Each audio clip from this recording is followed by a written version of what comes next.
Waki wa nyumba cia RAITHI thirikari iratanya gukinyaniria o mwaka ne 250 ukuruhanio gwa tafarire no budget-ini ya mwaka wa KIGINA wa 2023-2024 ari kionereria ati thirikari ndihariirie guteaniria kioneki giki.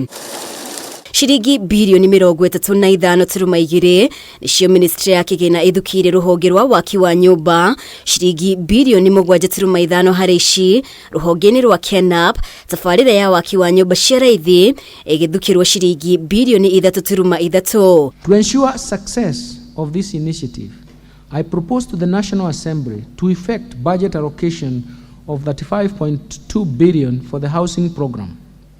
This includes 7.3 billion under the Kenya Urban Program, KENAP, Kenya shillings 5.5 billion to Kenya Mortgage Refinance Company for enhancement of the company's capital, as well as for on-lending to primary mortgage lenders, Kenya shillings 3.2 billion for construction of affordable housing units, as well as Kenya shillings 3.3 billion for the construction of social housing units. Kuringana na Minista wa KIGINA, thirikari ni ihotorete gutigirira sekta ino ni yacagira hari utonga wa bururi na njira ya guthondeka mieke ya mawira na gukuria iganda iria ithondekaga indo cia waki. Government's commitment is to turn the housing challenge into an economic opportunity to create quality jobs for our over 100,000 young people graduating from TVETs every year, directly in the construction sector and also indirectly through the production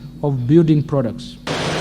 Hari ukuria wa iganda, Ministry ya KIGINA ithukire ruhonge ruru shiringi mbirioni 26.9 undu uria kuringana na thirikari ugutura mieke ya mawira. This will address bottlenecks that impede the growth of the manufacturing sector in order to create jobs and enhance the economy's competitiveness. To further promote local industries, I propose to the National Assembly to effect budget allocation of Kenya shillings 26.9 billion under the various implementing ministries, departments and agencies. Nona gukiri UGUO, ambunge ya mwena wa Azimio ni mathiete na mbere na gutetia riendekithia ria igoti ria nyumba, makiuga riri ni riendekithia ritari na njira ya kurinya fara. Can assure you that through the finance bill, the government thinking that they can fund this budget, it is not possible. They are going to collect even less revenue. We should not force people into a framework without consultation.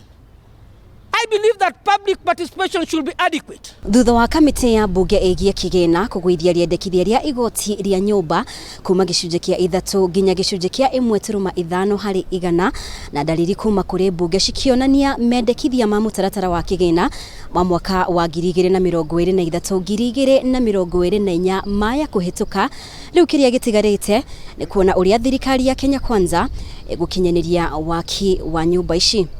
Ngiribotera Kameme TV ndicikaro-ini cia mbunge ya bururi, ritwa riakwa ni Mumbi Wachage.